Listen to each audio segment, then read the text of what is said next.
Self-sabotaging, is that something that you really struggle with? If so, then this is the video for you.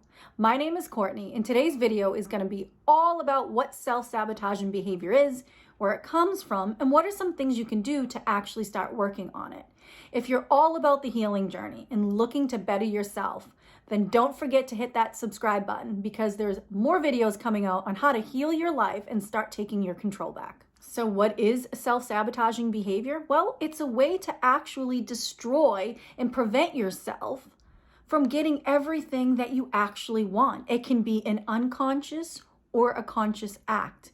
But underneath, it's all about value. It's all about self-worth. And it's all about this inner critic that somehow convinces you that you are not worthy of anything good in your life.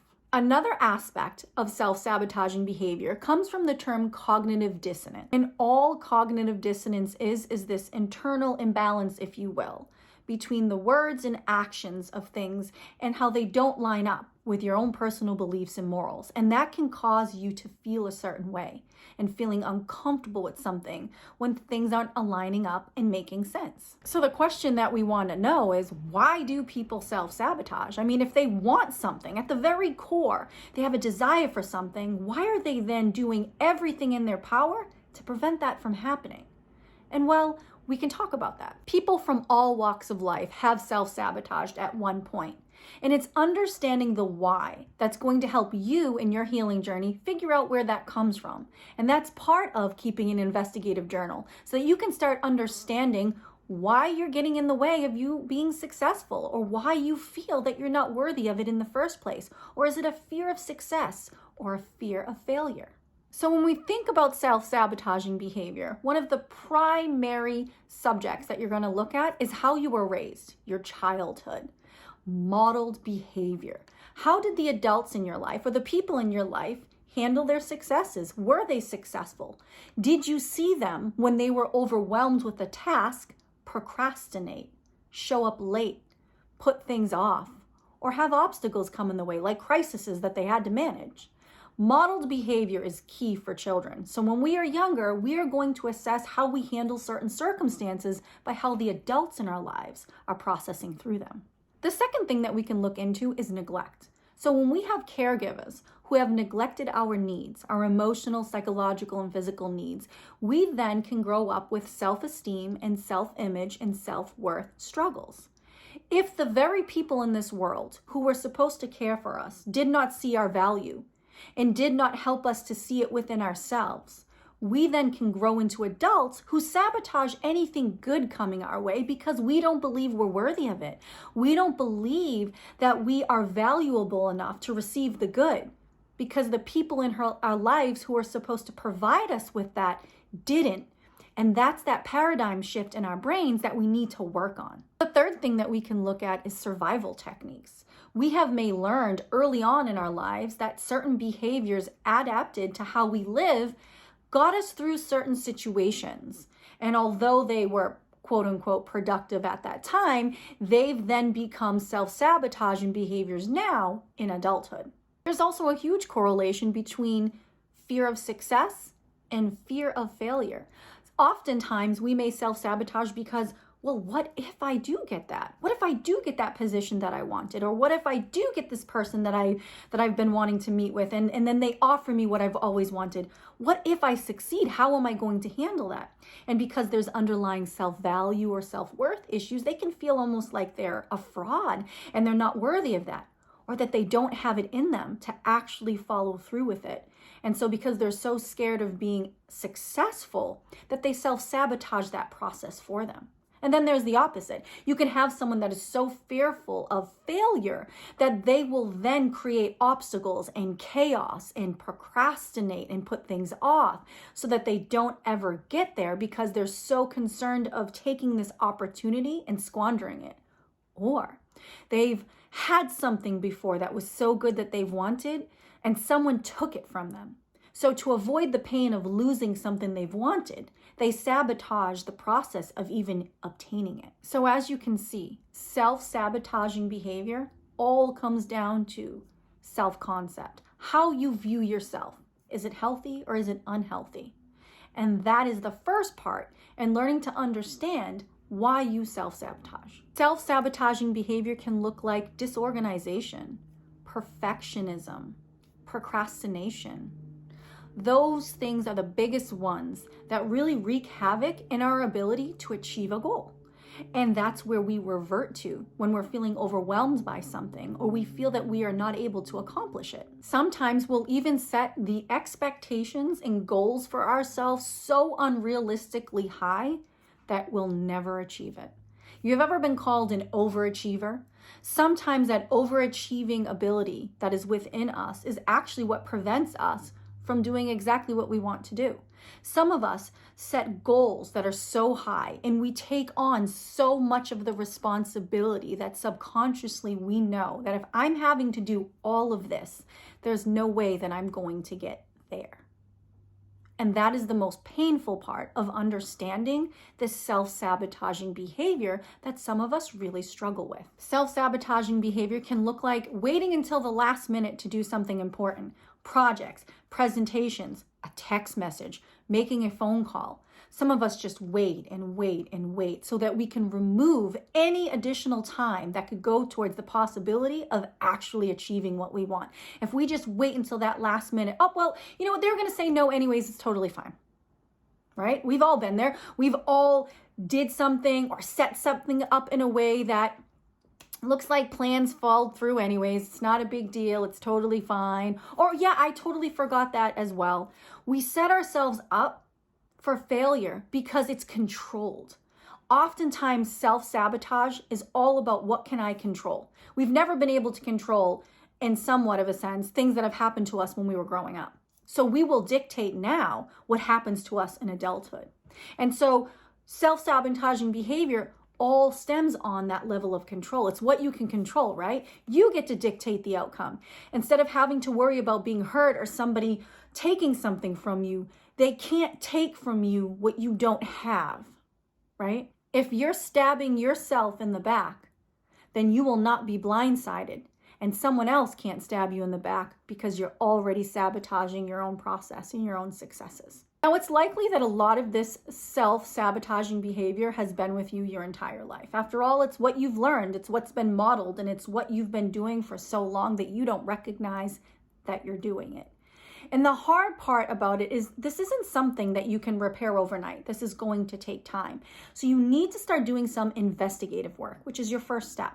Understanding what triggers me to self-sabotage in the first place. Is it black or white thinking? It's either this or that, and if this can't happen or that can't happen, then it's not happening. Is it the shoulds? That you have so many rules and restrictions on how you are carrying yourself or how things should happen, that it just doesn't happen. Maybe those are your triggers. So here's what I want you to do, and here's something that you can try. Start a self-sabotaging investigative journal, okay? And only dedicate that book to that specific task. It's really important that you just focus on that so that you can refer back to it easily without having to dig through a bunch of stuff. And what I want you to do is make one list of all the things you've ever wanted or that you've aspired for that just didn't work out for you. Maybe it was that job promotion. Maybe it was that person you were really interested in that you tried to pursue and wanted to date, whatever it was. Write down everything you've ever wanted, but that never panned out for you on one sheet of paper. Then what I want you to do is dedicate one sheet to each event so that we can process through and start finding what were your self-sabotaging triggers. What pushed you into that corner to sabotage it so that you didn't achieve exactly what you wanted? And it can look something like this. So you'll want to put what the event was. What was the outcome? What were the conversations that you remembered? And then I want you to dig through it and look and say, okay, so it looks like in this situation, there was a lot of shoulds. I should have done this. I should have done that. He should have said this. She should have said that. It should have worked out this way. And if you see a lot of shoulds, I want you at the bottom to write shoulds. And then I want you to go through and do that for every single example that you provided. Let's go back and let's hypothetically say that what we're talking about, again, is a job promotion. It's the easiest one for us to be able to see, or an opportunity to open up your own business, but you didn't. And you don't know why that is. So you write down, here's the situation. I really wanted my candle business to work out for me. You write it all down and what had happened. And through that process, as you're writing, these are the things that were said. This is what I can remember from that time. This was my thought process. And you start to notice that it was either this or that. Well, if this wasn't going to work out, then it had to be this. And if it wasn't that, then it was going to need to be this. And you start to see that pattern. That's going to show you black or white thinking, or dichotomous thinking, which is basically what it says. It's either this or that. So if you see that, well, I didn't end up opening my business because I didn't have all the right equipment. I didn't have this person to work for me. Or I did have all of this, but I didn't have that. Or I needed this, but I wanted that. And because I couldn't get that, then I couldn't do this. Black or white. So you're going to see that maybe that's one of your other triggers. The whole exercise is going to help you figure out what are the things that trigger you the most. Because if you can figure out the triggers that jump in the way of you being successful, you then have the key to being able to break those triggers apart. So let's go into another scenario. Let's say that you write down that there was a situation where you were interested in another person. You tried to pursue them, but it just didn't work out. And you're noticing that this happens a lot with your relationships. I really wanted to date this person, but this didn't happen. I really wanted to be friends with this person, but this didn't happen. And I want you to think of specific situations and write them down. What were the conversations you had with this person? What did they say to you? What did you think when you would talk to this person? What are some thoughts that would come to your head? And I want you to write those things down. Now, let's hypothetically say after doing the work, you notice that you assumed a lot. You notice that you thought you knew what that person was thinking. That can actually be a trigger as well. And that specific trigger is just you thinking you know everything and you're mind reading, correct? So let's hypothetically say that you see through all of that, that you just assumed that they didn't like you. Well, they didn't call me back, so I just figured they didn't like me, and so it just wasn't going to work out. Or they didn't want to hang out on this day, and they did that a couple times, so I just figured that, they just might not be interested. There was assumptions. You thought you knew. And so maybe that's a trigger for you. Maybe you're starting to see that you do a lot of that. And because you do a lot of that, it prevents you from actually knowing what's happening. And when we don't know what's really happening, we come up with our own thoughts and processes about it and self-sabotage that way. So as you can see, having an investigative journal to figure out what's at the bottom of why these things aren't working out is key and is going to help you now moving into step number 2. So now that you have your potential self-sabotaging triggers, again, not where it's come from, because we all know it's about self-worth and how we've been raised and how the people in our life have treated us. We know that, right? Now we have the things that potentially trigger those exact emotions within us. And once you have that, what you want to start doing is now look at your life. What are the things in your life right now that you want and that you desire? And that's the second part of this journaling activity. I want you to write those things down. So let's say that one of the goals you've written down is you just want to live a healthier lifestyle. But for whatever reason, you keep ending up in the same loop. You're not following through with plans that you put in place. You're not exercising enough. You're not giving yourself self-care. You're not taking time for yourself. Why does that keep happening? So I want you to write down all these things that you want for yourself. Again, just like the first thing, I want more self-care time. I want to be more physically fit. I want to eat better and feel better. I want to look better. I want to be able to have more time for myself. And then dedicate one page to each of those things. And I want you to break it down again. What is it about self-care time that I keep failing with? Why can't I get this time in for myself? And then start writing, what is getting in the way? Every time I go to do something for myself, what is it? And you write it down. Spouse needed something, kids needed something, work event came up, just didn't have the time. And as you start documenting that, you start to see, well, I'm seeing black or white thinking. I'm seeing this dichotomous thinking. Spouse was busy, so therefore I can't take time on myself, this or that. Kids asked for help, and so therefore I didn't have time for myself, this or that black or white thinking. And you're starting to see that you really don't live in the gray area. You're starting to see from your past goals and desires to your current goals and desires that you are just not meeting the mark because you're setting the expectations to, if this happens, then that. But that's not always how life is. And so you're starting to see that it's this lack of balance or feeling like you have a lack of control that's really triggering you to self-sabotage you even taking care of yourself, because why bother? Somebody's going to need something. So then you take this very exercise, and you do it for each of the other things that we've talked about, or these goals that you've identified for yourself, and start finding the patterns. Once you find those patterns and you start seeing, you know what? It's black or white thinking that gets in my way, or it's assuming that I know everything that's getting in my way, or it's more because I put such high limits and expectations with the shoulda, coulda, wouldas that I am not achieving my goals. You start to look at the goals that are coming ahead, and you start to say, which one of these self-sabotaging triggers may interfere with me accomplishing that? And now that I know that, what are the things that I need to put in place to prevent that from happening? As you can see, working on self-sabotaging behavior is all about self-awareness. So watch my previous video to help you how to develop self-awareness so you can apply that skill to this exercise. So now you have it. You have the formula to figure out what's causing my self-sabotaging behavior. What are these paradigms in my head or narratives that I'm thinking that contribute to this limited belief system that I have? Okay, I have that. Now, here are my self-sabotaging triggers that get in the way of me enjoying all the things that I want to do. You now have the formula. So now it's all about, okay, what are my next steps? So if you're looking at a promotion right now and you're really afraid to go for that promotion, you have to ask yourself, well, what's getting in the way of me getting this promotion?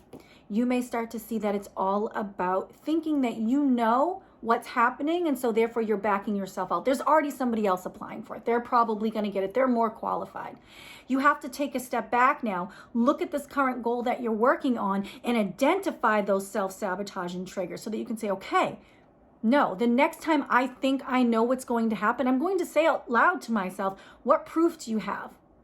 And I'm going to hear crickets. So I'm going to say, okay, this is a self-limiting belief. I have no proof of this. So therefore, this is null and void in this moment. And you say that out loud. You retrain your psyche that, okay, when we don't know something, that doesn't mean that we assume because we're trying to find a reason to justify why we feel the way we feel.